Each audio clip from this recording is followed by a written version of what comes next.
Fala, lendas! Sou o Thiago Morelli da Enablers DAO, que cria e acelera negócios na Web3.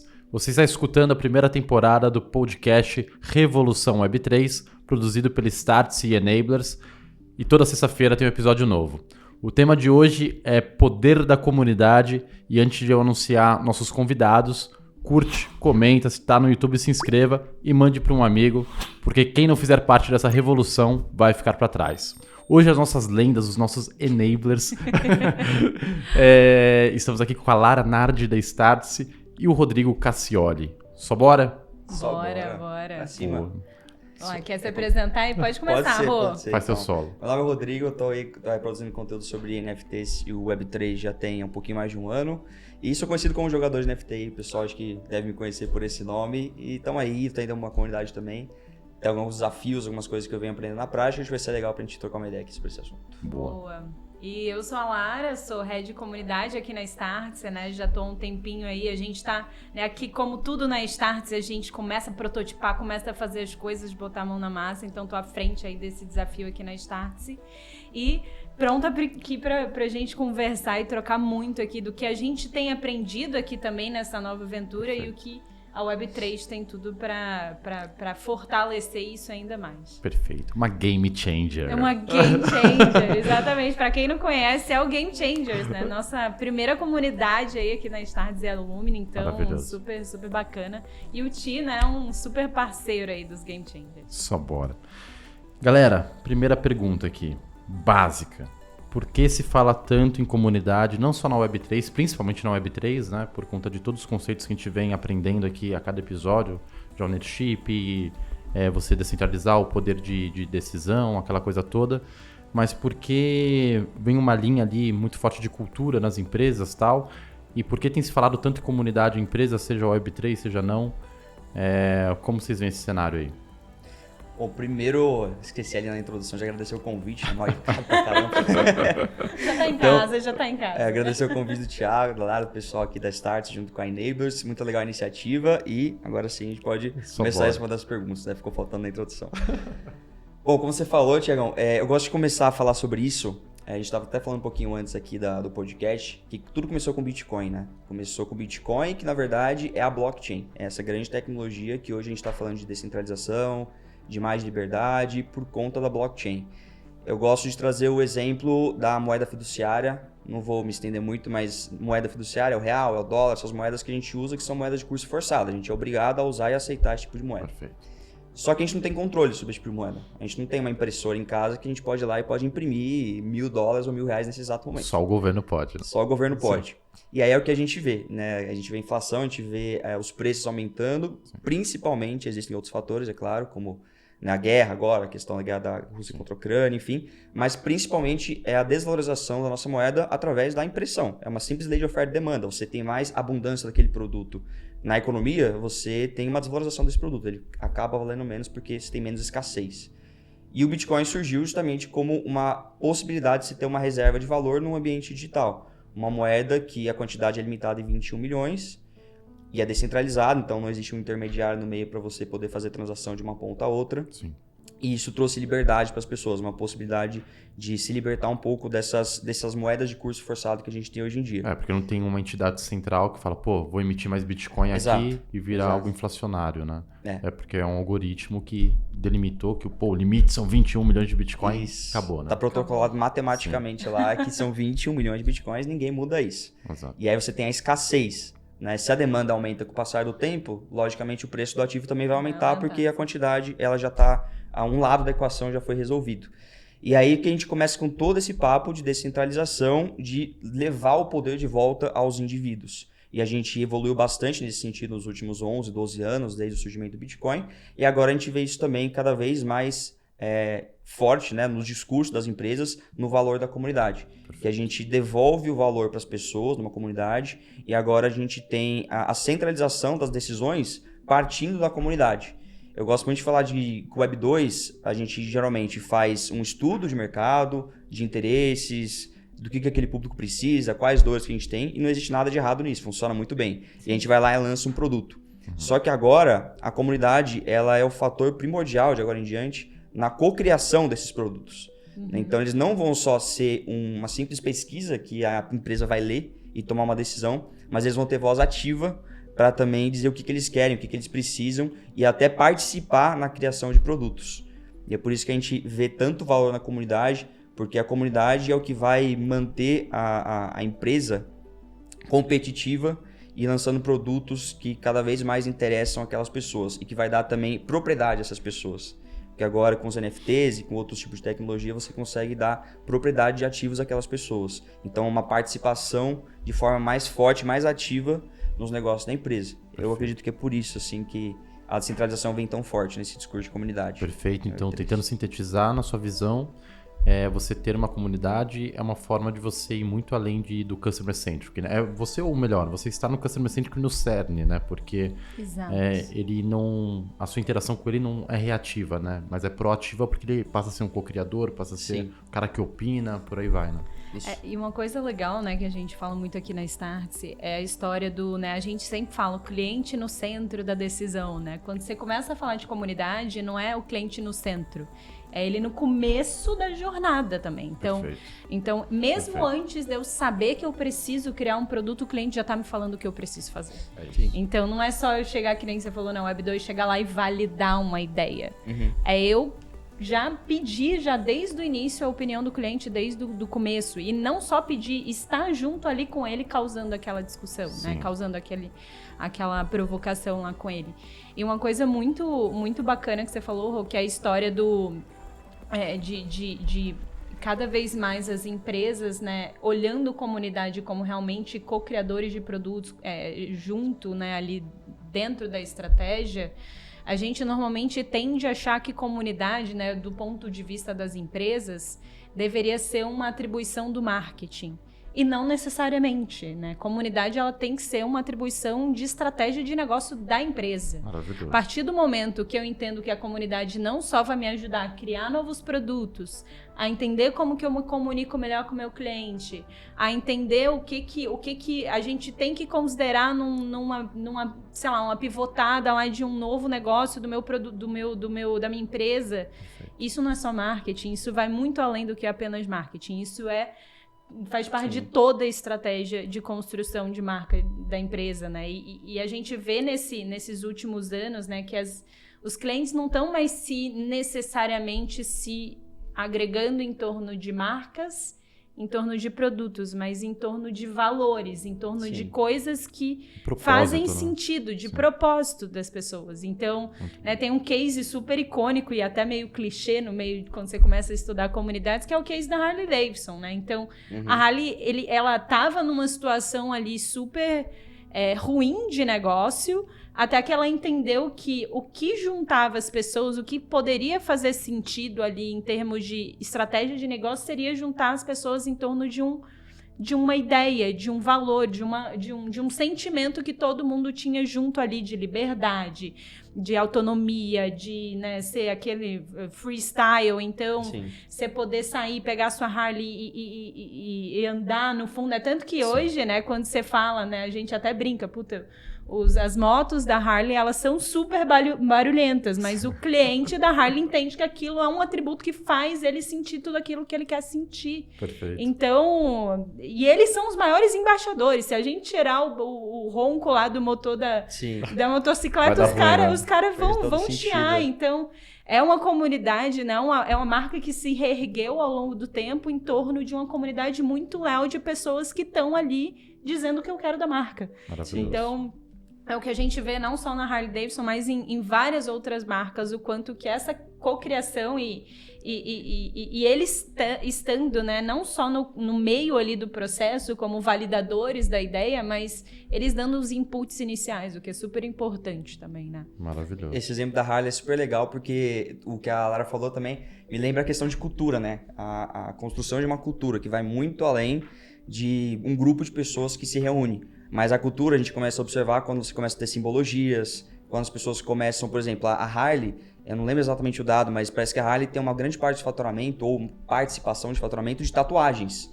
Porque esses motoqueiros começam a se reunir organicamente e com interesse em comum e começam a fazer tatuagens que representam o que eles acreditam, os valores que também estão atrelados à marca, a Harley. Então, simbologias, as expressões utilizadas no dia a dia, entre os motoqueiros, vai se formando uma comunidade atrelada fortemente a uma cultura. E eu acho que isso que é muito legal e também acaba sendo um desafio para qualquer tipo de empresa que quer criar uma comunidade. Maravilhoso. Eu também gosto de falar, um exemplo prático, eu gosto de falar de erros, né? E eu errei muito no começo do meu canal. Meu canal no YouTube não deixa de ser uma empresa, eu produzo conteúdo, naquela época, com aquela mentalidade de vender cursos, etc. Sim. Como geralmente é o percurso de qualquer criador de conteúdo. Perfeito.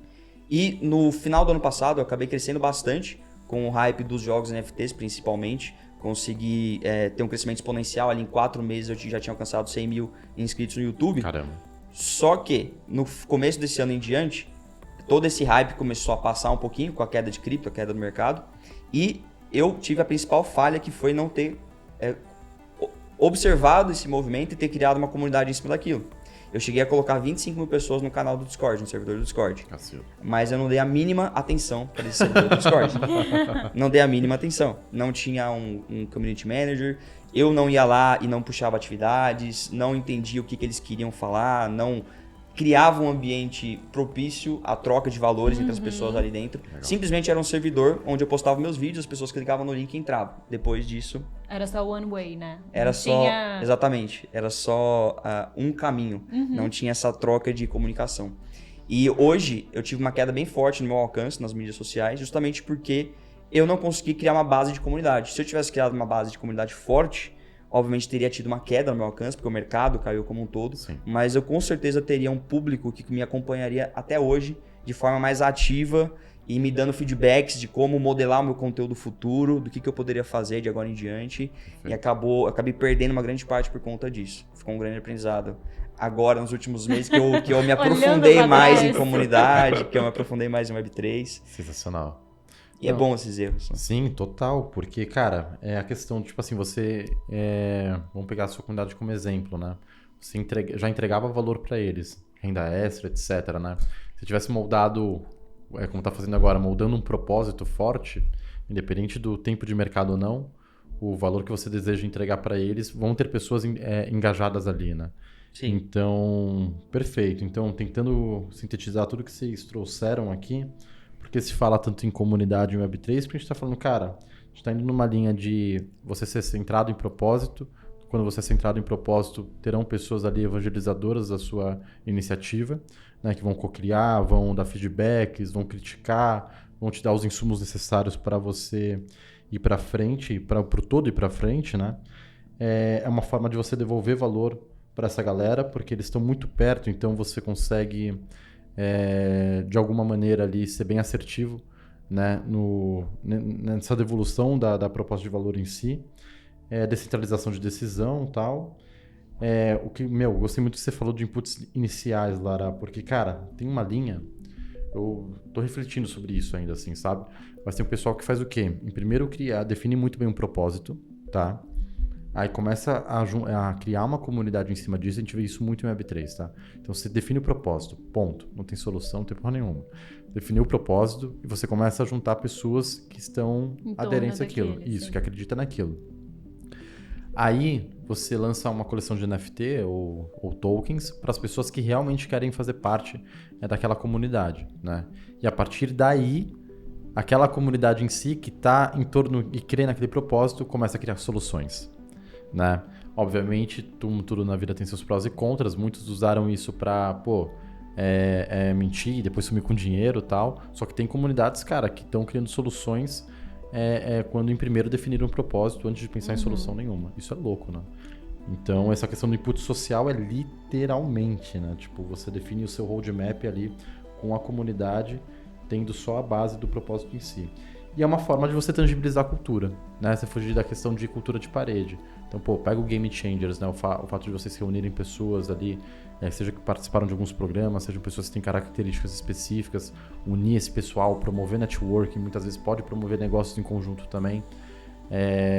Enfim, isso é realmente a tangibilização da cultura, né? Ainda mais a startups que vocês falam, né? Promover novos começos e tal. No momento que você está reunindo pessoas que tem um interesse em comum, você está promovendo novos começos, né? Show de bola. E aí, se vocês puderem aí, cada um listar 3 ou menos, enfim. Então, ter uma comunidade é uma hipótese de solução, né, para a empresa. Pode fazer sentido para umas, pode fazer sentido para outras. E se a solução pressupõe problema. Então, se puder listar 3 problemas que a comunidade vem a resolver, qual que vocês diriam aí? Olha, até antes da gente entrar nisso, uma coisa que Legal. eu queria só fazer um gancho no que você resumiu aí muito bem, é a história, né, que eu tava até comentando com vocês antes da gente começar aqui a gravar, que é tem se falado muito do community first approach, né? A gente já ouviu muito, tem que ser mobile first, tem que ser não sei o que first, e agora tem se falando muito no community first, que é justamente não só a empresa, né, as empresas que entendem que faz sentido dentro da sua estratégia ter uma comunidade para ter o cliente em todo o processo ali de decisão das decisões da empresa, mas também uma outra via que é comunidades, que foi o que você falou, comunidades que são criadas a partir de um propósito e depois empresas que entendem que aquele propósito está alinhado à estratégia dela, Legal. se aproximam das comunidades. Então, Entendi. tem vários desses casos aí que já estão acontecendo de comunidade, por exemplo, empresas que estão querendo se posicionar numa frente mais de responsabilidade social e se juntam a uma comunidade que discute ativamente liderança feminina, por exemplo. Perfeito. Então, ou que discute a questão do racismo dentro do ambiente de trabalho. Sim. Então, acabam se associando a essas comunidades para conseguir, primeiro, ter um pouco mais de know-how ali dentro daquele grupo de pessoas que já está muito ativamente discutindo e construindo coisas em torno de um propósito, mas também para depois, eventualmente, entender quais são futuras linhas de negócio que ele tem que trabalhar para atender aquelas pessoas, né, as necessidades daquelas pessoas. Então a gente consegue ver essas duas frentes, assim, tanto empresas criando comunidades para ter isso, como empresas se aproximando de comunidades para conseguir ter o cliente mais no centro em toda a jornada da decisão, né? E faz total sentido, porque não é simples criar uma comunidade, né? Não é o core de ninguém estava pronto para isso, né? Ninguém, enfim, a gente aprende fazendo mesmo. E, cara, o que você falou de pauta ESG, por exemplo, é muito mais fácil, ao invés da pessoa criar estrutura interna, do nada descobrir como tá apropriado ali para captar investimento. Gastar rios de dinheiro com pesquisa. Exato. Cara, Sim. faz a parceria com a comunidade. Exato, bicho. Então se aproxima. E é louco, né? Porque é um novo modelo de negócio, né? Community as a service, né? Mas Maravilhoso. eu tenho uma super amiga minha que hoje ela é líder de um grupo, né? Que hoje já virou uma comunidade, já tem coisa de mais de 10 mil mulheres dentro, que é uma comunidade que nasceu de um post super despretensioso dela no LinkedIn, que ela é de dados, né? Ela trabalha com dados, e ela falou, gente, eu tenho uma dificuldade de achar pessoas em dados, mulheres especialmente em dados, que trabalham com dados no mercado. Quem aqui trabalha com dados, que é mulher, que quer trocar uma ideia, que quer falar sobre as dificuldades que a gente tem? Acabou crescendo, aquele post dela começou a crescer, um monte de gente começou a comentar, daqui a pouco criou um canal no Discord, criou um grupo no Telegram, criou um grupo no WhatsApp. Sim. Hoje em dia já é uma comunidade gigantesca e que, assim, eu não sei se está dentro da estratégia dela, mas são pessoas que estão tão juntas ali criando coisa que para aquilo lá começar a rentabilizar e trazer, né, gerar dinheiro com pessoas super bem capacitadas ali, falando de dados, gerando curso, fazendo infoproduto, seja o que for, a chance daquilo é muito grande. Então é um negócio nascendo da comunidade, e não o negócio criando a comunidade, né? Então é muito louco o quanto que essa revolução que a gente está passando agora permite essas coisas acontecerem, né? Então não a via tradicional, que é a marca criando a comunidade, mas a comunidade criando uma marca, né? Perfeito. Um negócio. E aí, qual que era a tua pergunta sobre mesmo? Problemas, os problemas que resolvem, exato, né? Pressupondo que a comunidade é uma solução, quais problemas essa solução resolve? Acho que uma coisa que eu queria começar respondendo isso é... A partir do momento que você, né, você seja empresa, seja... Né, um caso do Rô aqui, um youtuber, né, um influenciador que começou uma comunidade, eu acho que a primeira coisa que você tem que partir é o pressuposto de que você está juntando pessoas em torno de um propósito, muitas vezes não em torno de uma marca, mas em torno de um propósito, e que você tem que estar disposto a escutar tudo, seja bom ou seja ruim. Então, a gente tem muito isso aqui na Startse, né? Se você tá juntando pessoas aqui, né? O caso nós do Game Changers. Se você tá juntando pessoas que estão querendo mudar o jogo, que estão querendo transformar os seus negócios, que estão querendo construir a Startse junto com a gente, eu tenho que estar disposta a ouvir tudo. Muitas vezes a gente tende a achar que eu vou só juntar meus brand lovers aqui, as pessoas que me amam, e vai ser só arco-íris, unicórnios e tudo lindo. E não, cara. Se você tá chamando, você tem que estar disposto a ouvir, né? Por isso que quando a gente fala de comunidade, a gente fala muito de... As comunidades, elas existem para servir as pessoas que estão na comunidade. E não a marca ou o negócio que está atrelado àquela comunidade. Sim. Então, você tem que estar disposto a ouvir tudo que vem. Eu acho que essa é a primeira coisa. Se você quiser continuar, então, Rô. Acho perfeito. Uma palavra que eu acho muito importante em construção de comunidade é humanização. Porque a gente passou por um período onde as coisas acabaram ficando muito robotizadas. Então, tudo são dados. Total. Tudo são pesquisas e você não consegue ter uma aproximação de verdade com o ser humano. E nós somos seres sociais. A gente só é hoje a espécie dominante porque a gente desenvolveu uma habilidade que as outras espécies não conseguiram, que é a comunicação. Perfeito. Começar a contar histórias. Então, milênios atrás, a nossa espécie ali se comunicava, tem uma ameaça surgindo, um leão aqui. Aí a gente conseguia se defender. Depois isso evoluiu. A gente não só conseguia se defender de ameaças, mas começar a caçar. Tudo porque a gente conseguia se comunicar. Então, nós somos seres sociais e a história, a storytelling e a comunicação é algo muito inerente à nossa espécie. E a gente, na minha opinião, a gente acabou perdendo um pouco disso no Web 2, desde o surgimento do Facebook, essas mídias sociais, porque a gente começou a tratar as pessoas muito como dados e menos como seres humanos. Perfeito. E eu acho que agora a oportunidade que a gente tem com o Web 3 é justamente de, através das comunidades, você dá espaço para as pessoas voltarem a se comunicar, a olhar entre si, umas às outras, e você também não mais tratar as pessoas como apenas dados, perfeito, mas de uma forma mais humana. Tanto que na minha comunidade, o que eu vejo que funciona muito eu sempre estou observando as pessoas que são mais ativas. E quando eu percebo que tem alguma coisa que está desandando na comunidade, talvez o engajamento caindo um pouco, etc., eu já tenho o nome de pessoas que são engajadas, eu chamo elas no privado, no 1-a-1, para conversar. E eu dou esse feedback, eu falo, você é uma pessoa muito engajada, eu sempre vejo você ativo, conversando, ajudando os outros. Por que você acha que o nosso engajamento está caindo? O que você acha que poderia melhorar? Você participa de outras comunidades que talvez estejam fazendo algo que seria legal a gente fazer? Você acha que você entende o propósito da gente estar reunido ali naquela comunidade? Então, acho que esse tipo de iniciativa, a pessoa vê que você parou o seu tempo para conversar com ela e que você não só isso, mas identificou ela como uma pessoa ativa dentro da comunidade, eu acho que é isso que a gente está falando. E não simplesmente pegar um conjunto de dados, que obviamente é importante, né, para você tomar decisões, você pegar um bolo de dados e tomar uma decisão, mas voltar para esse lado muito mais humano, que é o que trouxe a gente até aqui. Sim. E que eu acho que por conta de automações, etc., a gente acabou saindo um pouco desse percurso, e com a Web3 a gente volta para essa questão de comunidade e das pessoas. Perfeito. Né, de nós como vai seres direto humanos, no indivíduo mesmo. Como indivíduo. Maravilhoso. Então vamos lá. A gente está falando aqui, tem a oportunidade da questão do marketing orgânico, né? Então você tem pessoas ali que estão de acordo com o propósito, logo elas opinam, fazem parte daquilo. Obviamente não são todos os membros, né? Sempre vai ser uma minoria que é engajada ali. Só que essa engajada ela tende a ser muito fiel, né? Então, porque não está vindo algo top-down, né? Quando você traz a Web3, você traz uma questão de DAO, de descentralização mesmo, eles são os co-criadores, né? Então isso é lindo. Você tem a oportunidade de, como você acabou de falar, né? De descobrir talentos, né? Então sempre vai ter uma pessoa que, cara, pode estar indo a mais, né?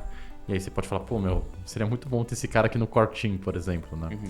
E descobrir embaixadores também, né? E fora a questão de, você não precisa ficar rodando pesquisa proativa, reativa, analisando dados. Obviamente não é E, é ou.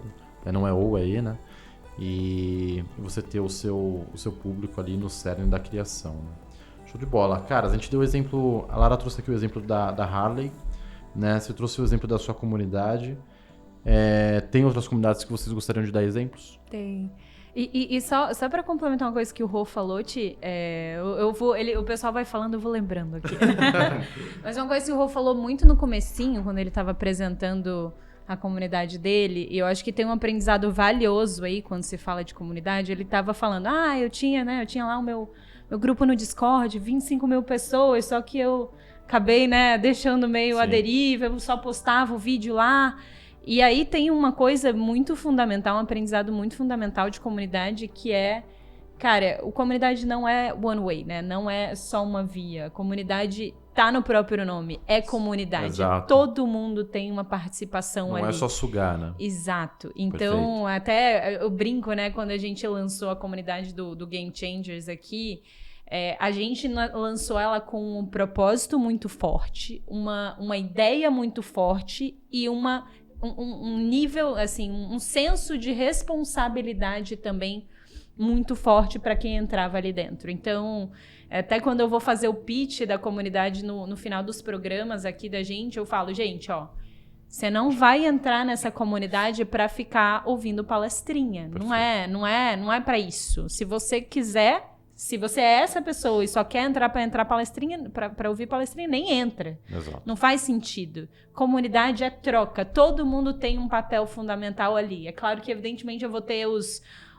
líderes ali, os embaixadores, as pessoas que mais engajam, e é muito importante você ter sempre essas pessoas muito perto, porque elas vão acabar sendo grandes porta-vozes ali da comunidade. Sim. Mas é importante que todo mundo tenha uma sensação de, cara, eu tenho que contribuir para esse negócio de alguma forma, senão não faz sentido eu estar aqui dentro. Perfeito. Então, isso é uma coisa muito legal até quando, né, uma das coisas quando se fala em estratégia de criação de comunidade, eu acho que mesmo em Web3 se fala muito disso também, é ter claro quais são os papéis das pessoas ali dentro.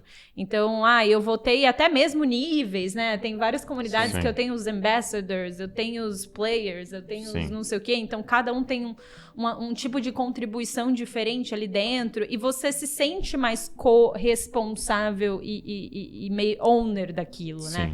Se você tá ali num papel puramente passivo, a chance de você sair é muito grande. Exato. Então, se você não tá, de fato, engajado, é algo que acaba o link, né? Os vínculos ficam muito fracos, né?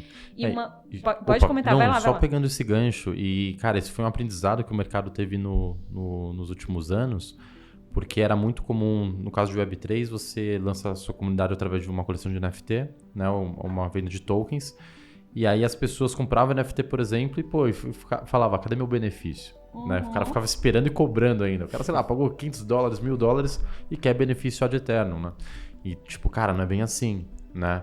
Então, aí ainda quer ter participação de lucro, etc. E, obviamente, a pessoa esperava isso porque era isso que era vendido para ela. Só que o mercado descobriu que isso é insustentável. Não tem como você vender um negócio de $1.000 e essa pessoa ter benefício, festa em iate, festa sei lá onde, workshop da Startse, desconto sei lá o quê. Cara, isso a conta não fecha, né? Então, o que você falou foi perfeito, porque tem que ter essa troca, né? Então, o membro da comunidade, ele tem que ser um stakeholder ativo também. Obviamente, você pode escolher ser passivo, só que através desses tiers, dessa gamificação do membro, você consegue separar ali o joio do trigo. Isso, e inclusive, né, e o que você tá falando, é uma mudança de mindset quando a gente pensa comunidade até como negócio, né? Mas cara, você não tá entrando nisso para receber algo pronto. Você tá entrando nisso, é uma comunidade, é discussão, é construção. Sim, isso aí. Então, as pessoas que estão entrando ali, mesmo o pessoal, o caso lá da Harley mesmo, o cara tá entrando numa comunidade de Harley Davidson Lovers, sei lá qual é o nome que seja, mas ele tem consciência que ele tem uma voz ativa na construção ali de qualquer que seja a estratégia da Harley, ou uma comunidade, né? A gente comentou de algumas outras aqui, né? Eu acho que a gente vai comentar mais sobre isso, mas as pessoas têm consciência que entrando naquilo, elas têm que ter uma voz ativa e elas têm participação. Não é só a marca falando comigo, nem só eu falando com a marca. É uma construção, é um conjunto, né? Então, mesmo lá no nosso, a gente sempre deixa isso muito, muito claro para os nossos clientes. Tipo, cara, vocês entraram aqui, vocês não são mais clientes, vocês são game changers. É tanto que toda vez que a gente vai falar com eles, a gente não fala boa tarde, clientes, ou mesmo nossos alunos. Não, vocês deixaram de ser isso. Agora vocês são game changers, vocês estão construindo isso junto com a gente. Legal. Então tem muito isso, que é uma mudança uma viradinha de chave, que é o cara deixar de entrar na comunidade e achar de tipo, cara, tá, beleza, cadê meus descontos? Cadê meus negócios? Vamos construir, me diz o que você acha legal, o que é bacana pra gente garantir que aquele propósito que foi estipulado no início seja de fato concretizado. Então, tem muito isso também que eu acho que é importante ser mencionado, e quando o Rô comentou lá dos vídeos que ele mandava no Discord, me lembrou muito isso, né? Sim. E aí, falando sobre exemplo, tanto vocês, assim, nesse estudo de reestruturação da sua comunidade, você, Lara, em todo o estudo que você deve ter feito para criar Game Changers em si, quais outros exemplos assim que chamaram a atenção de vocês, seja exemplos que deram certo, exemplos que não deram certo? Falando de Web3, acho que é difícil não mencionar o principal caso de coleção de NFTs que a gente tem hoje, que é os Bored Apes. Sim. Que é aquele que o Neymar tem, o Justin Bieber tem, o macaquinho, o Post Malone tem, toda celebridade aí praticamente tem um macaquinho ali, o Bored Ape. Eles nasceram de forma despretensiosa, se não me engano foi em abril de 2021, então também a questão do timing foi muito importante, porque eles pegaram todo o movimento de alta dos NFTs, dali até o fim do ano e o começo desse ano. Perfeito. Mas era basicamente um clube, né? Tem uma lore por trás, uma historinha, etc. Um clube de macacos que viviam num clube bastante fechado, de multimilionários, quando a vida já tá muito boa e eles estão tranquilos e só ficam curtindo num iate, clube entre eles, enfim. E aí acabou casando muito, justamente de forma irônica, com as celebridades da vida real, formando um clubinho entre eles. Sim. E aí você começou um movimento, né? Neymar, Justin Bieber, um comprou, foi puxando a entrada de outro. E aí hoje, apesar deles, obviamente, serem a minoria dessas celebridades, a coleção tem 10 mil NFTs, então se você pega as celebridades, talvez 100, um pouquinho mais do que isso, dos NFTs, estejam em mãos de celebridades. Sim. Mas Jimmy Fallon, diversas pessoas aí extremamente expoentes no mundo têm um macaquinho. E aí, obviamente que as outras unidades desses NFTs, a quantidade é escassa, acabam se valorizando porque mentalmente, psicologicamente, as pessoas que tiverem um NFT desse também se sentem parte desse clube, desse iate de macacos que são e fazem parte de um grupo de celebridades. Perfeito. Por exemplo. E é isso que mantém a força até hoje. Continua tendo uma coleção que o floor price, que é o preço base, né? O primeiro NFT que é vendido ali, o mais barato, continua sendo muito elevado. Se não me engano, agora deve estar em torno de 80 Ethereum, que dá mais de 100 mil dólares aí para você comprar um NFT desse. Sim. Então você torna algo extremamente exclusivo e a força da comunidade de quem está ali dentro contribui. Né? As pessoas acabaram se unindo por esse propósito de exclusividade. E assim, o propósito pode ser qualquer coisa. Ali era um propósito realmente de estar em um grupo de pessoas extremamente exclusivas, únicas. Perfeito. Onde você de repente pode ter acesso numa festa a essas celebridades, onde você consegue usar os direitos de imagem desses macacos para criar negócio em cima disso. Sim. Teve um restaurante na Califórnia que foi criado, que é o Bored and Hungry. Então, um detentor de um NFT desses foi lá e criou um restaurante com base na utilização do macaco. Ele tem direito da propriedade digital, Porque você tem a propriedade digital e você consegue explorar, dependendo da marca de NFT, da coleção, você consegue explorar esses direitos. E aí a criatividade, né? O dono ali desse restaurante pode dar desconto, ou por mês, o dono ali desse restaurante pode dar desconto, ou uma vez por mês, quem tiver um Bored Ape pode comer lá gratuitamente, ou com 50% de desconto. Legal. Aí você começa a trabalhar diversas coisas nesse sentido. O Rap eu acho um caso sério, porque assim, foi o mais falado, é o mais falado, só que vocês estiveram por dentro, um cara fez uma análise de toda a história da coleção, simbologia, etc., e tem muita depara ali com símbolos nazistas, muito louco. E eles usaram muito dessa simbologia meio oculta ali pra fazer referências ao nazismo mesmo. Aí eu imagino que pagou 500 mil dólares, $1 milhão e tendo que esconder esse tipo de notícia. Porque ali não é coincidência, né? Foi feito um estudo bem sério e realmente os criadores, né, que até então eram pessoas que ninguém sabia quem era, por acaso eles foram revelados, né? E cara, eu não queria ter comprado um base assim e tá vinculado a isso, né? Então é bem complicado, assim. Esse é um vídeo que se popularizou muito, mas até hoje ninguém consegue... Os indícios são muitos indícios E histórias muito absurdas, que uma coisa linka na outra, que linka na outra, que retoma lá na época de alguma relação com o nazismo.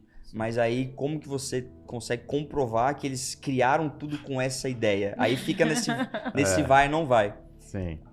A questão é que a coleção se mantém forte aí, Exato. mesmo com todos esses... Mas na época que o vídeo popularizou, teve algumas celebridades que tiraram a imagem do Bored Ape, justamente por essa questão. Exato. Ninguém compra imaginando que pudesse ter algo por trás relacionado a isso, nem né? exato, Tipo de ninguém comprou, exato. Então, pô, caraca, bicho, só bora. É uma curiosidade. E uma coisa legal que o Rô falou, que é sobre essa questão do cara que tinha o NFT, abriu um restaurante, né? E que hoje tá engajando a comunidade dentro do restaurante dele, traz pra gente uma outra coisa muito interessante sobre criação de comunidade, que a gente tende a pensar quando a gente fala em comunidade, que ela tem que ser no online, porque é mais fácil de juntar pessoas, legal. Puta, online é muito bom. O online é um meio onde dá pra você fazer 1 trilhão de coisas. Perfeito. Mas o online é uma ferramenta. Exato. A comunidade é o propósito, é o valor, é aquilo que tá juntando aquelas pessoas. Sim. E o exemplo que o Rô trouxe é justamente um negócio que nasceu no online, foi pro off e tá juntando pessoas ali em torno do restaurante dele. Então, a gente, né, como que você também, na estratégia da criação da comunidade, você consegue mesclar também o online e offline, porque a gente não deixa de ser pessoas humanas que gostam de ver olho no olho, de estar em contato. Então, como que você também transcende essa presença da sua comunidade para também fora do online, fora, né? Então, uma decisão que foi tomada ali, descentralizada na Web3, como que isso vai pro off, né? Então, a gente fala mesmo, a gente já tem discutido algumas ideias de, cara, vamos fazer a comunidade escolher o local onde vai ser o próximo evento da Startse, escolher qual que vai ser o próximo palestrante big name lá que a gente vai chamar. Então, como que você acaba fazendo com que os dois mundos se conversem, né? E tem essa jornada aí mista, né? Do on e do off. E é engraçado porque isso é natural, né? Eu posso falar ali da MetaXP, né? A gente tem 2.200 membros, que a gente chama de moradores, né? Porque eles vivem aquela vida alternativa e tal. E a própria comunidade começou a organizar encontros presenciais, né? E, tipo assim, ali a característica, em suma, das pessoas são pessoas, cara, que não... tem pessoas muito de periferia, por exemplo, daí, ou no meio da favela mesmo. E aí, cara, não se vê naquele lugar, ele sai na rua, não consegue, tipo, interagir, sabe? Muitas vezes são lugares bem que o tráfico comanda e tal. E aí a pessoa, cara, eu não tenho com quem conversar aqui. Né? E naquela realidade, naquela vida alternativa, né? Ele encontra pessoas para trocar ideia, por aí vai. E isso é muito louco, né? Porque a própria comunidade de pessoas até então, entre aspas, antissociais, né? Por N fatores, eles passaram a encontrar uma vida social, começando pelo online, né? Numa vida alternativa que é um personagem que ele vive. Isso é muito louco, né? Sim. Posso dar o exemplo do que a gente vem tentando construir aqui na Enablers, né? A gente está começando. E aí, qual é a função da comunidade, né? Que entra a parte do DAO, né? É justamente, a gente descentralizar as decisões. Então, a gente não quer, na linha do tempo, depender de um CEO, né? Então, o CEO morreu e aí acabou a empresa? Não. Então, quais são essas decisões? Como a gente queria acelerar teses, né? Surge tese toda semana pra gente. Né? Tese de tudo quanto é tipo, assim, de startup, Web3 e tal. E a ideia é que a comunidade, ela deu um voto, né, em qual tese vai ser priorizada para aceleração. E aí você tem vários tipos, né, na Web3 de descentralização. Você pode descentralizar isso 100%, a comunidade define o que vai, a própria comunidade faz aceleração ou não. A comunidade só dá um parecer, né? Então, eu acho que quando você descentraliza, você tem prós e contras, né? E a gente vem descobrindo que, cara, você lidar com uma estrutura 100% descentralizada é muito complicado, né? É muito difícil mesmo, assim. Então é isso. Daí eu acho que só um ponto, né? Como tudo que a gente tem visto nos episódios aqui... Só pra puxar um gancho, rapidinho, Thiago. Sobre essa questão de comunidade offline e online, tem 2 exemplos bem legais. Primeiro é o Zeneca, ele é criador de conteúdo lá nos Estados Unidos, ele é um dos principais, assim, mais credibilidade lá fora, que fala sobre Web3. E eu tô na comunidade dele, que precisa comprar um NFT pra você ter o acesso. Nesse momento, eles estão lá em Las Vegas. É tipo um Alpha Group? Não é um Alpha Group, ele é mais... ele é voltado mais para pessoas que são founders, builders em Web3, poderem se reunir, fazer um networking, etc.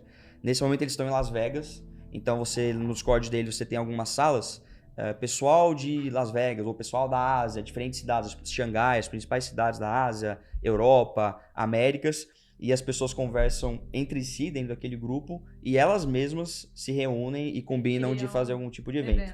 E o próprio Zeneca puxa alguns eventos, como esse que está tendo em Las Vegas agora, que ele anunciou, hoje a gente vai estar em tal local aqui dentro desse evento, se você é da comunidade, vai ali nessa hora aqui que a gente vai estar conversando, enfim, aí você tem essa aproximação que sai do online e vai pro offline também. E tem também um case que não dá para deixar de mencionar, o do Gary Vee. Acho que ele é o principal nome em Web3. Ele é um marqueteiro já tem uns 20 anos aí no marketing, veio do tradicional, mas ele começou a se aprofundar muito em Web3, já tem uns 2 anos, acredito. Lançou a coleção dele, que chama V-Friends, que são os animaizinhos lá desenhados, etc. E quem comprasse esse NFT teria direito a 3 anos de acesso à VCon, que é um evento lá super, super característico dos NFTs, talvez um dos principais do mundo hoje, que acontece nos Estados Unidos. É um fenômeno, né? E o cara é um fenômeno. Então, assim, toda a comunidade dele que tem um NFT pode ter acesso ao evento, vai ter acesso diretamente a ele para conversar. E se você vê o Instagram do cara, ele é um cara que tem esse lado humano. As pessoas vão lá e fazem perguntas sobre vidas, sobre produtividade, sobre qualquer tipo de assunto que ele possa contribuir. E você percebe que ele pega na mão do cara, assim, que ele olha no olho e realmente quer contribuir, quer ajudar. É o coach da Web3. É o coach da Web3 que a gente fala. O cara, ele é realmente muito fora da curva, assim. E essa questão de comunidade, trazer pro offline também, me lembrou esse exemplo aí da VCon. 3 anos de acesso para quem comprou o NFT dele ali no passe inicial. E o que é legal que você tá comentando, Rô, é que se você também pega o contexto mundial que a gente passou nos últimos anos, né? Sim. As pessoas estão querendo muito isso. A gente acabou de passar por 2 anos onde ninguém saía de casa, onde ninguém se via. Então, eu acho que isso acabou impulsionando muito a criação desses pequenos grupos, desses pequenos nichos, né? Sim. E se fala muito agora também de microcomunidades, né? Então é a comunidade aqui das pessoas que gostam de pet do meu bairro. As pessoas, sabe? Então, porque as pessoas estavam sentindo necessidade de se reconectar com as pessoas. Por isso que o offline tá tão em crescente agora, né? Na pós-pandemia. E agora em Copa é muito visível isso, né? Tem uma praça ali perto de onde eu moro. E aí, eu acho que é todo sábado, molecada se reúne, vão os filhos, os pais, eles ficam na praça, lotam a praça, troca de figurinha, bater bafo e tal. Pô, bem legal. E sempre existiram comunidades, isso que é engraçado, né? E a tecnologia, como sempre, ela vai potencializar, otimizar, ou disruptar algo, né? Mas, pô, tem comunidade do selo, né? Então, tipo assim, sempre teve grupos, né? E até grupos mais estruturados, né? Que, tipo, putz, desde um Rotary Club, uma própria maçonaria, seja lá o que for, né? Você tem tantos grupos estruturados quanto grupos não mais orgânicos, por aí vai, né? E porque aí isso acaba atendendo né? Quando a gente fala de inovação, né? Quando a gente estuda inovação, estuda tendências, você sempre estuda isso baseado uma inovação, a tendência nada mais é do que uma necessidade básica humana sendo atendida de uma forma diferente. Perfeito. O que a gente está atendendo como comunidade de necessidade básica humana? Eu estou atendendo necessidade de pertencimento. Qual a pessoa que não quer se sentir pertencente a alguma coisa? De auto-reconhecimento. Então, né, reconhecimento ali também por parte dos outros. De que, eu sou, né, uma Apple Maniac, sei lá. Eu sou uma pessoa que, né, que isso fala muito sobre mim. Cara, eu quero ser reconhecida por aquilo, eu quero sentir que eu pertenço àquele grupo de pessoas. Perfeito. Então, sempre existiu, né, como você falou, Ti. E aí, eu acho que a Web3 vem muito para potencializar isso ainda mais e trazer as comunidades muito para perto do business também. Perfeito. Né? Então, como que isso tem cada vez mais ajudado a empresa a tomar decisão, ajudado grupos a tomarem decisões, ajudarem influenciadores, pessoas independentes tomarem decisões. Então, é muito louco, porque nada mais é do que necessidades básicas humanas sendo atendidas de formas diferentes. Não, maravilhoso. E eu acho que isso que você trouxe, né, de pertencimento e reconhecimento, né, de você fazer teoricamente, o seu cliente final, que aí a gente pode dizer que ele não é mais um cliente final, mas ele é um co-criador, né, um stakeholder ativo ali do negócio. Cara, Então, talvez essa seja a necessidade que a empresa está buscando, a comunidade seja a solução para causar isso com a sua marca, né? E não tem como fazer isso sem cultura. E a cultura tem que ser legítima. É o que Peter Drucker fala, né? Que a estratégia come cultura no café da manhã. Né? Então, no fundo, nada muda, né, cara? A tecnologia é só um otimizador. É um enabler das coisas. Olha o trocadilho maravilhoso. Gancho perfeito. Exato. E aí, vocês falaram... Calma aí, tá gostando do episódio? Curte, comenta, compartilha pra alguém. Aí, e só bora. E, cara, manda feedbacks nos comentários. Os episódios são gravados, então a gente não vai conseguir agir mediante os feedbacks, mas pra próxima saberemos o que a gente pode melhorar. Só bora. Cara, vocês falaram, citou uma forma de se comunicar com a comunidade, o Discord, né? Outra forma, grupos de WhatsApp. A Lara citou eventos, workshops, festas que você pode organizar. E na Web3 a gente tem visto uma grande dor, É que, é fácil você entrar numa comunidade hoje. E aí quando você vai ver, você tá em 20, tá em 30, 40 comunidades e elas se concentram, no Discord. E aí no fim do dia, bicho, você tá engajado em uma e duas e olhe lá, né? Então você não consegue ter uma participação ativa, dia a dia, tá engajado, etc. E daí eu vejo que o mercado tá tentando descobrir como lidar com isso, né? Mas na visão de vocês, assim, qual que é a melhor forma de se comunicar com a comunidade se comunicar com esse core team, né, que montou, assim, a gente está falando que não é 100% descentralizado, e com qual frequência vocês acham, assim, que faz sentido? Eu acho que você pode falar da experiência própria que vocês estão testando aqui na Game Changers mesmo, eu acho que seria legal para compartilhar com o pessoal. Boa, eu acho que, né, não tem fórmula de bolo, acho que vai depender muito do teu público, né? De quem faz parte da comunidade. Pegar um exemplo, né, que o Rô trouxe aqui. Puta, a comunidade dele é no Discord. O público do Game Changers, eu arrisco dizer que... Não, o Discord é muito ruim. 10%, não faz isso com eles, 10% sabe o que é Discord. Então... hoje vai depender muito de com quem você está falando e o que também você quer gerar de interações ali dentro da tua comunidade. Perfeito. Então, né, a gente hoje, né, no Game Changers mesmo, a gente usa uma via que já é natural, tá dentro do dia a dia dos nossos Game Changers, que é o WhatsApp, são grupos de WhatsApp, e o próprio WhatsApp, ele tá caminhando, né, atento a toda essa movimentação. Ele tá caminhando para ser um grande... Já está, né? Porque nos Estados Unidos já é isso, né? Só aqui no Brasil que atrasou. Zuckerberg não é bobo, não. Mas ele já tá... A ferramenta já tá evoluindo para ser uma grande ferramenta de gestora de comunidades. Então, você vai poder ter grupos com até 1.000 participantes, se eu não me engano. Você vai poder ter grupos dentro de grupos. Então, digamos que eu tenho o grupo da Startse, eu tenho o grupo... da equipe de marketing dentro do grupo da Startse. Maravilhoso isso. Então dá pra você, né? O Startse. Finalmente, hein, O WhatsApp não é bom bobo. ter uma concorrência ao Discord aí. Porque, tem o Telegram, mas ninguém usa Telegram, né? Não é no nosso dia a dia. Não. Mas eles estão... Inclusive, essa semana saiu a notícia de que eles já estão começando a testar, porque até então... isso estava só para o ano que vem por causa das eleições e toda a história de fake news, e aí eles estão começando a testar agora. Tudo indica que nos próximos meses eles devam já liberar, mas hoje a gente, por exemplo, usa o WhatsApp, mas a gente sabe que não dá para fazer tudo que a gente quer no WhatsApp.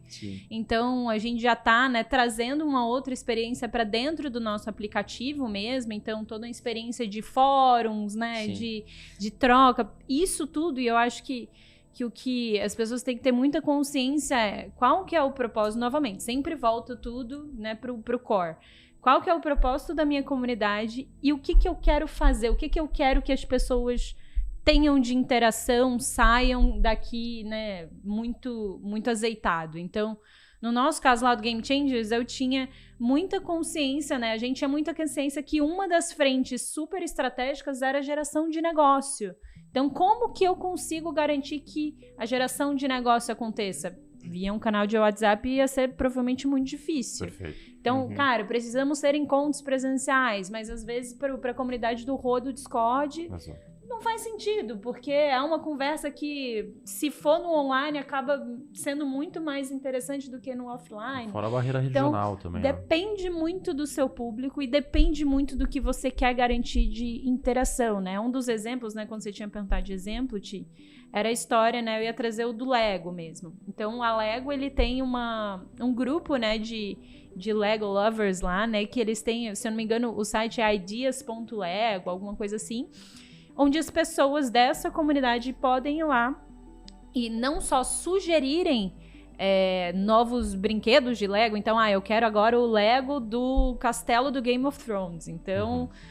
vai ter lá o King's Landing lá dentro do Lego. E aí eu jogo essa ideia lá e as pessoas votam em cima das ideias que eles acham mais bacana. E depois as mais votadas, o pessoal da Lego vai lá e constrói de fato aquele brinquedo, né? Aquele Lego.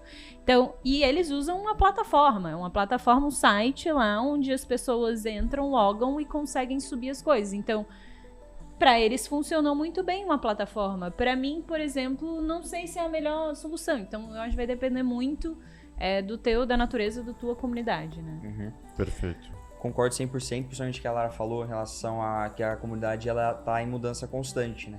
Então, se as pessoas entram, saem, e é importante você entender como que esse perfil vai mudando. Assim como novos líderes, novas pessoas de destaque vão surgindo cada vez mais. E é importante você criar um ambiente onde essa pessoa, acho que você mesmo falou também, vai se sentir reconhecida e pertencente. Então, se você tem uma pessoa que está literalmente se destacando muito ali dentro, você precisa criar um ambiente propício e de forma recompensadora para que ela suba um cargo, para que ela tenha algum tipo de destaque maior no servidor, algum tipo de exposição maior, visto que ela merece e provavelmente tem interesse naquilo, porque ela está espontaneamente se propondo a conversar mais, puxar iniciativas, eventos, etc. Sobre ferramenta, eu acho que comunidade você consegue formar em qualquer lugar. Exato. E é bom saber disso aí do WhatsApp, né? Porque o Discord tá nadando de braçadas já tem um bom tempo. Exato. Não é a melhor opção. Mas hoje eu ainda acredito que o Discord, do que a gente tem, acaba sendo a melhor opção. Perfeito. Porque lá você consegue justamente trazer esse reconhecimento. Então, se o cara tá se destacando muito, você dá um cargo específico para ele, que vai mudar a corzinha do nome dele, ele vai se sentir diferente. Vai dar essa sensação. Tem permissão diferente também. Você tem permissões, então dependendo se a pessoa sobe de cargo ou ganha um cargo específico, ela consegue acessar algumas salas específicas que ninguém mais consegue ver, só ela naquele Discord. Por exemplo, um chat exclusivo sobre, não sei, as pessoas que mais estão construindo um Web3. Sim. Ele mereceu aquele cargo e agora ele está num chat exclusivo só com pessoas que também estão com esse cargo merecidamente. Você consegue criar salas de voice chat, que a gente chama. Então, ao mesmo tempo, você pode ter pessoas que estão no voice chat reunidas, falando no meu caso, encontrando NFTs, pesquisando nos sites e encontrando maneiras de fazer renda extra. Então, elas se reúnem com aquele interesse. E, simultaneamente, você tem um outro voice chat da galera reunida assistindo um jogo do Brasil juntas, da Copa. Exato.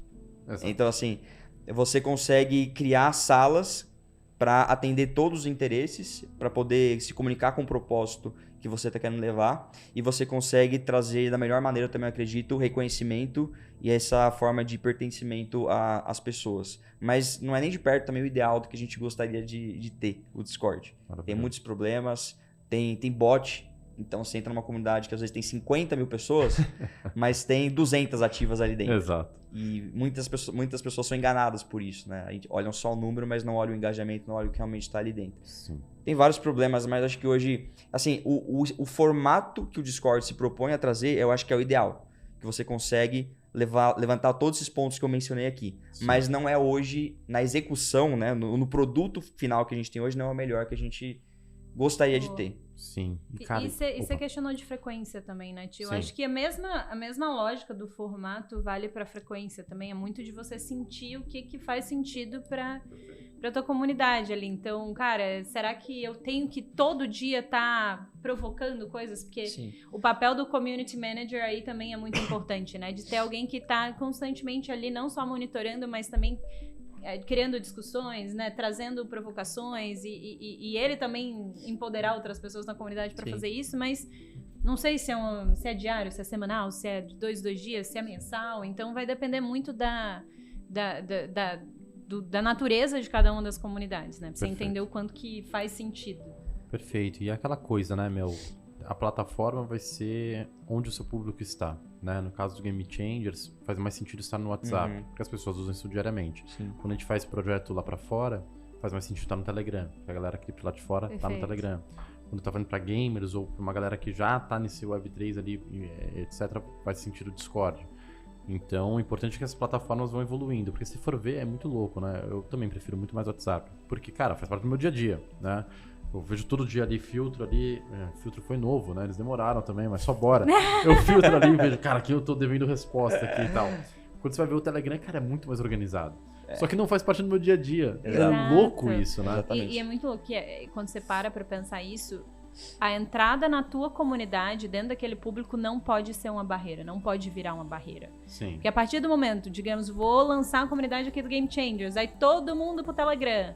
Só que eu sei que 90% do meu público não está hoje no Telegram. Pra ele entrar, eu crio mais uma barreira pra ele entrar.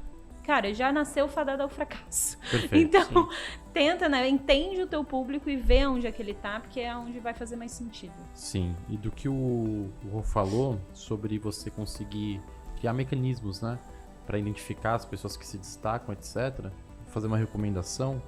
Tem um cara chamado Jim Collins, que tem um livro chamado Feitos para Durar, uma lenda. E ele fala sobre mecanismos catalisadores. Né? Então, é justamente você criar mecanismos catalisadores para tangibilizar a cultura, o propósito na sua empresa, né? Então, fica a dica. Então, sintetizando, Boa. pessoal, caras, via de regra, o que a gente tem visto em Web3, comunidade, né? Você tem a questão de pertencer a um grupo exclusivo, né? Algumas sim, algumas não. Você vai ter o poder de governança. O que é o poder de governança na prática? É você poder propor iniciativas, né? E você votar nas iniciativas.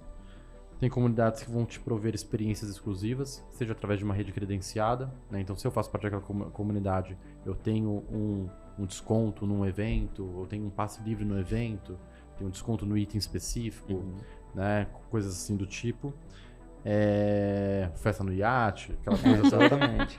E tem comunidades que você tem ganhos, né? Então, quando você aí configura valor imobiliário, né? Mas é como se você tivesse um pedacinho daquela iniciativa e você recebe, no caso de Web3, tokens, né? Dado uma linha de receita, dado o total supply do token, enfim, vai depender ali da regra do protocolo, né? E aí, pra gente fechar, passos práticos. Então, para vocês, assim, galera, queria que vocês dessem dicas para quem está nos escutando e ver que faz sentido criar uma comunidade para sua empresa.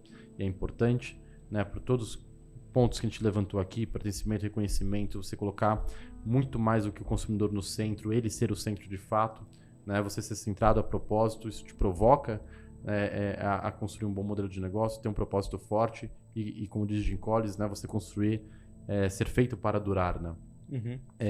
Dicas para criar, dicas para engajar e o que não fazer.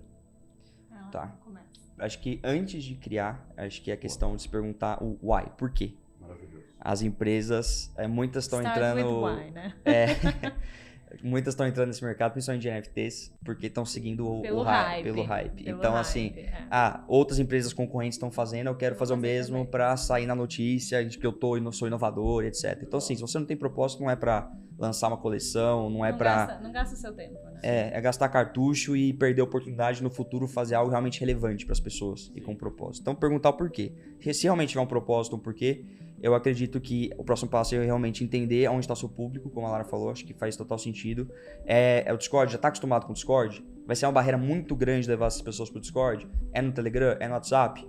E depois de definir a ferramenta, é você começar a construção da comunidade, onde desde o dia zero, eu acho que é fundamental você já começar a criar um ambiente.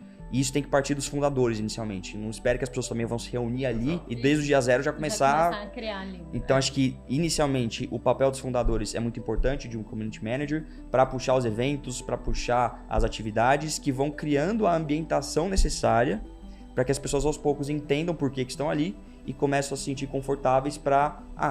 existe essa atividade aqui, agora eu posso criar a minha própria atividade dentro do servidor, dentro da comunidade, que também eu sei que as pessoas vão se interessar, porque a gente compartilha desse propósito. Então, acho que a palavra também é tempo, paciência, que não é do dia para a noite que isso acontece. Perfeito. E você começa a dar espaço ao criar essa ambientação necessária, você começa a criar espaço para que a própria comunidade surja e comece a ter os espaços de liderança, pertencimento e reconhecimento. E aí você tira um pouco da dependência dos fundadores ou de um community manager de ter que estar ali fazendo tudo também a todos os momentos. A comunidade ela já começa a andar com as próprias pernas. Ela já começa a ser sustentável por conta própria, começa a virar esse ciclo virtuoso positivo. Perfeito. Então, muito legal. Primeiro passo, definir o porquê. Segundo, cara, onde está o público, que vai ser a consequência de como você vai se comunicar com ele, em qual plataforma, etc. 3, criar, são os mecanismos, né? Eventos, coisas para tangibilizar o propósito. Inicialmente dos founders, tendo esse papel mais ativo. E aí 4, a consequência. Se esse trabalho for bem feito, se você selecionou bem seu público, o propósito está alinhadinho, aí a própria comunidade vai evoluir essa brincadeira. Isso, feito por aí.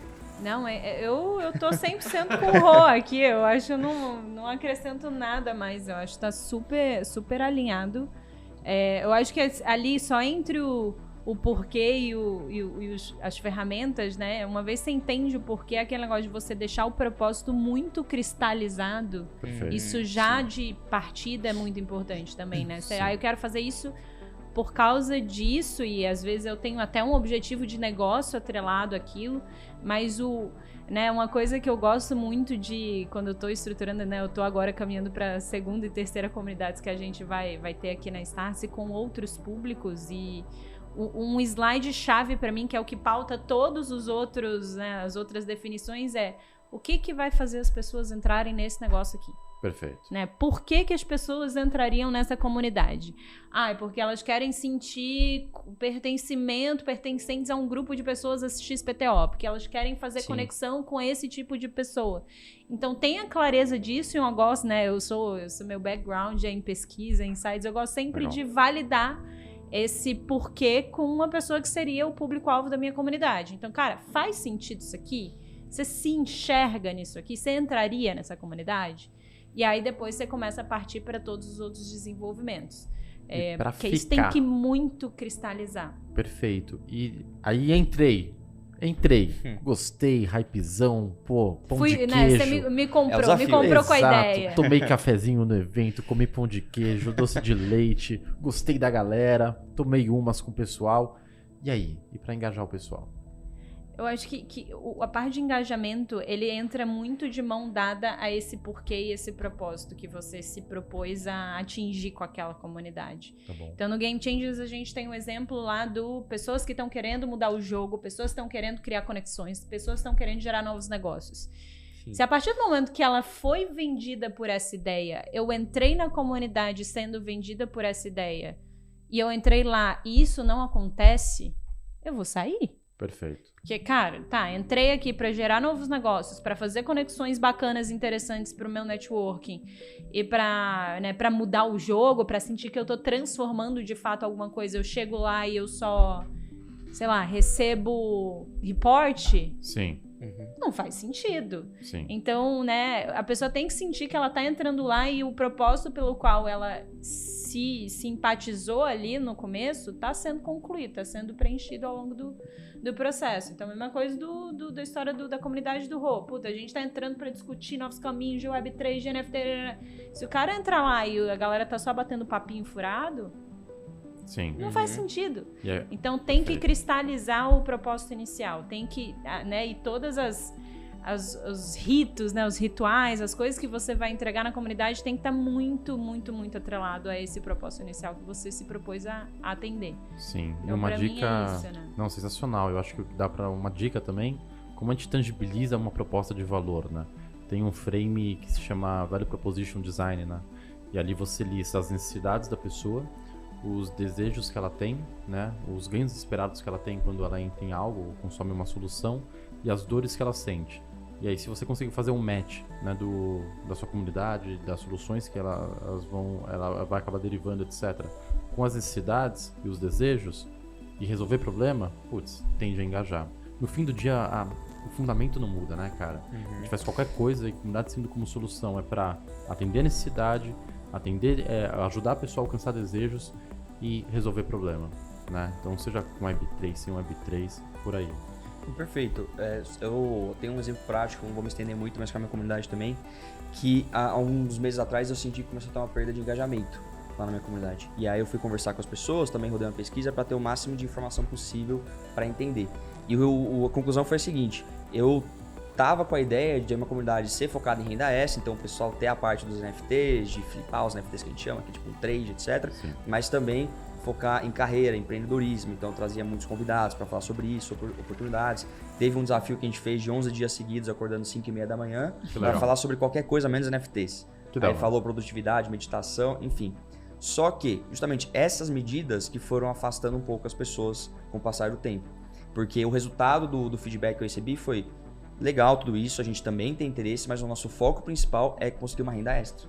É Entendi. o core inicial Maravilhoso. da comunidade. É o core, a gente precisa de uma renda extra. As pessoas estão ali, estão insatisfeitas com o trabalho, com a Sim. CLT, tem dificuldade de ter uma renda sustentável e saudável no mês. Perfeito. Então, o foco é a renda extra. Maravilhoso. Então, assim, me entrega isso o primeiro. resto é perfumaria.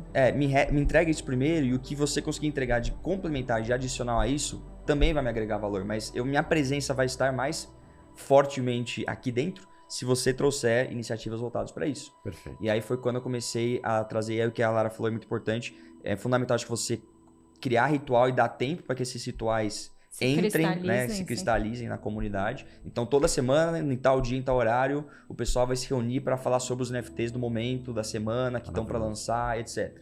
Perfeito. No dia seguinte, a gente vai ter uma aula com um especialista que vai falar sobre NFTs da Solana ou da Ethereum e quais melhores ferramentas. E aí toda semana, todo dia, naquele horário específico, as pessoas sabem o que vai acontecer e sabem que vai acontecer algo que elas têm interesse em falar. Maravilhoso. E o que puder fazer em complementar, em adicional, aí... Então assim, Lindo. eu tenho interesse em levar isso pra galera, mas tem que focar no que a galera quer, Perfeito. no que a comunidade tá pedindo pra gente. E a importância do foco, né, cara? Porque, Isso. putz, aí você erra menos. Mas Também. bom, pessoal, sem palavras, baita papo legal. Solo Buera, Quero redes demais. sociais aí, meu. Como que o pessoal encontra Ai, vocês? não, vamos keep it professional, né? Então eu tô no Lara.Nard. LinkedIn. Eu tô no LinkedIn, Lara Nard com Y no final. Quem quiser se conectar lá, quem quiser falar mais sobre isso, estamos à disposição. O meu Instagram, ele acaba sendo muita baboseira que eu posto. Boa. lá, então E pra seguir não a Game vale a pena. Changers? Pra seguir, no Game Changers, tudo do Game Changers a gente acaba postando nas redes da própria Startse. Então, quem quiser aí saber mais o que tá acontecendo, os eventos, tudo que a gente vem fazendo na comunidade, é só ir no Startse, @Startse Oficial ou a Startse University também. Maravilhoso. Show de bola. Eu tenho dois casos, assim, meio... Dois pseudônimos, vamos chamar assim. Eu tenho um jogador de NFT, então se você botar jogador de NFT no YouTube, Instagram, Twitter... É jogador... Jogador sem o R, né? Exato. É com circunflexo. a jogador. É aquela zoeira, sabe? Jogador Exato. caro, aquelas coisas assim. Então botou jogador de NFT em Twitter, Instagram, vai me achar em todas as mídias. Só que esse é o primeiro podcast que eu falo isso. LinkedIn também hoje é uma ótima maneira de falar comigo, principalmente, que eu também tô com esse lado um pouquinho mais agora também de, né, Perfeito. sair um pouco do degenerado que a gente chama no Web3, os Corporativo. DJs, e Exato. também falar um pouquinho mais corporativo. Então se botar lá Rodrigo Cassioli, CACIOLI, me acha lá no LinkedIn e pode mandar mensagem que eu mando um link para a comunidade, para o Master Meet, né, que é a nossa comunidade. Quem quiser interesse em conhecer, entrar e trocar ideia, me chama que eu mando o link. Top. É isso. Só bora. Fechou. Bom, pessoal, você que ficou conosco até então, muito obrigado. Espero que tenha sido produtivo para ti, proveitoso. Tenha tido insights, aprendizados. E solo buera.